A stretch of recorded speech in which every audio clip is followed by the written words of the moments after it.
Bonjour et bienvenue. As visité guidée de la ville de Stockholm, nous allons vous présenter trois zones centrales de la ville qui s'appellent Kungsholmen, l'île du Roi, Gamla stan, la vieille ville, et Södermalm, le quartier sud. On va commencer avec Kungsholmen. Alors, je vais vous montrer un tour à Kungsholmen. Et maintenant, nous sommes devant la mairie de Stockholm. À 23 juin 1923, la mairie de Stockholm inaugurée.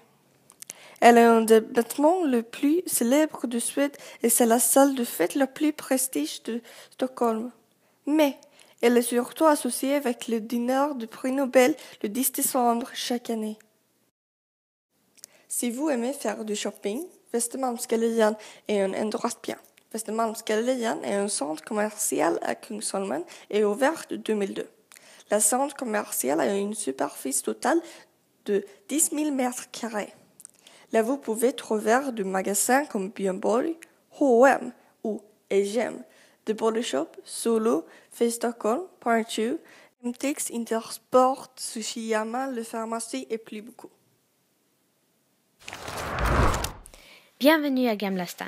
Gamla stan est la zone la plus ancienne de Stockholm et aussi la plus touristique. Ici, il y a le château royal et une place qui s'appelle Stortorget, qui signifie grande place, et c'est la place la plus ancienne de Stockholm. Cette place a été le centre de Stockholm pendant plus de 5 siècles, de 1300 à 1700. Ici s'est passé un des épisodes les plus dramatiques de l'histoire suédoise, qui est connu comme le bain de sang de Stockholm. En 1520, le roi danois Christian II a réuni toute la noblesse suédoise et l'a fait décapiter. Aujourd'hui, la place est connue pour le musée Nobel, qui est une des principales attractions touristiques de Stockholm. Une autre attraction, c'est le château royal. Le château royal a été construit au XVIIe siècle par une architecte française. La Suède est un pays monarchique, mais ce château n'est pas utilisé comme résidence du roi. Aujourd'hui, le palais royal est utilisé surtout pour représentation et comme musée.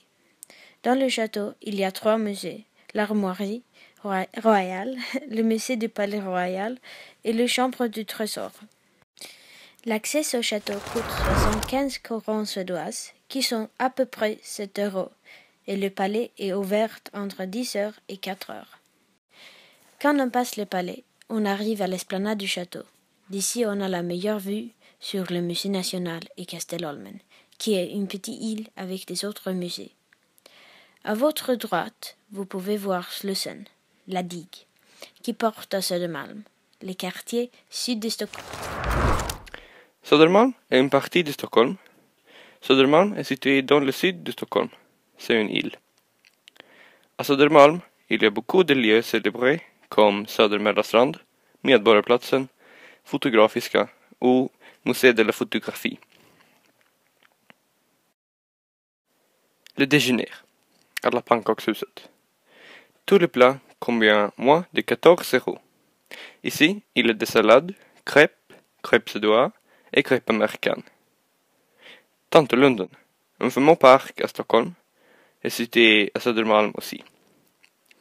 À Tantelunden, il y a beaucoup de cafés qui est recommandé si le temps c'est beau. À Södermalm, vous pouvez aussi voyager à la Finlande. Merci beaucoup pour avoir regardé notre petit film sur Stockholm. Nous espérons que vous avez aimé le film. Au revoir!